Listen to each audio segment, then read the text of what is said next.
Okay, you say they've got too much power. I don't want to absolve them of responsibility for the mistakes that they have made and are making. But I also think there's a temptation here to blame tech companies for government shortcomings. We need better laws. We need regulations that are made for this era, right? It's not these companies' fault that they're big and successful. Well, no, but they've been allowed to become unimpeded. I made that point with that they were very, they're going to stay rich and they're going to stay powerful. It's just a question of whether they can stay as powerful as they are and as they have so much hegemony over all these decisions. It's not their fault, but it's certainly, it definitely goes to Congress, which is why they're there this week.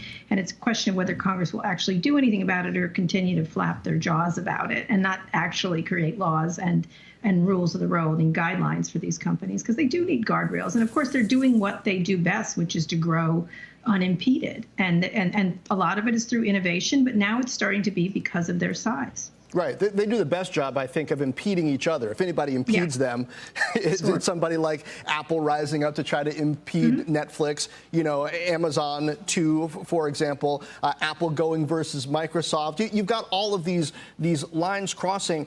I don't think a lot tends to happen out of these congressional sessions. There's a lot of grandstanding. The representatives want to show that they're tough on some people and maybe curry favor with others. But what do you hope comes out of this specifically that might lead to the sort of changes that would be healthy for the economy?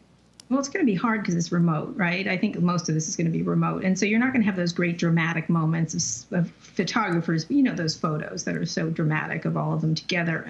And so that sort of cuts into it. The second thing is there's too many people on the congressional side. Even though it's a smaller group, they're doing it in the subcommittee. So I don't expect much, although Val Demings might distinguish herself by making some points. I think a lot of people are going to try to score points off of Jeff Bezos. I'm hoping that the Republicans don't go down the road of a conservative bias, because this is about power, not conservative bias, but they may do that.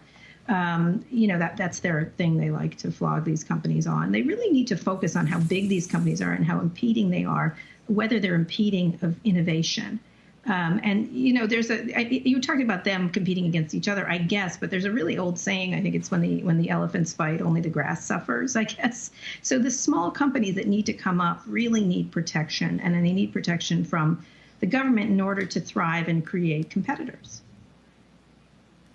Kara, good morning. It's Deirdre. I hear what you're saying. These smaller companies, the incumbents, they need some protection. You see the likes of Sonos and Fitbit, Blue Apron that have really struggled. But there's another group that have done just fine. And could you perhaps argue that there's never been such competition for some of the giants? You've got Spotify, you've got Shopify, which John was just mentioning, TikTok surging in popularity. What about that argument? Well, TikTok is not a U.S. company yet, and it can't grow because it's a private company. So if it goes public, perhaps. But you just talked about Slack. Just talked to the European Union about the competition that's happening.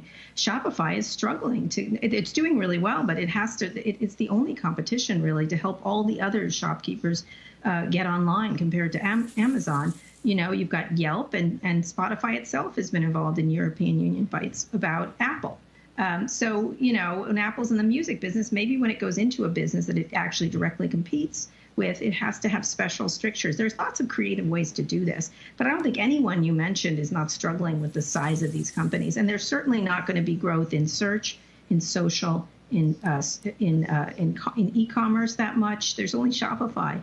When Walmart is linking with Shopify, it says something to you about how difficult the competition is. And so that's all. It's just this question of whether they should really dominate the way they all dominate in their each individual areas. And sometimes they sort of fight with each other. But in general, they sort of dominate their main areas of the way they make money.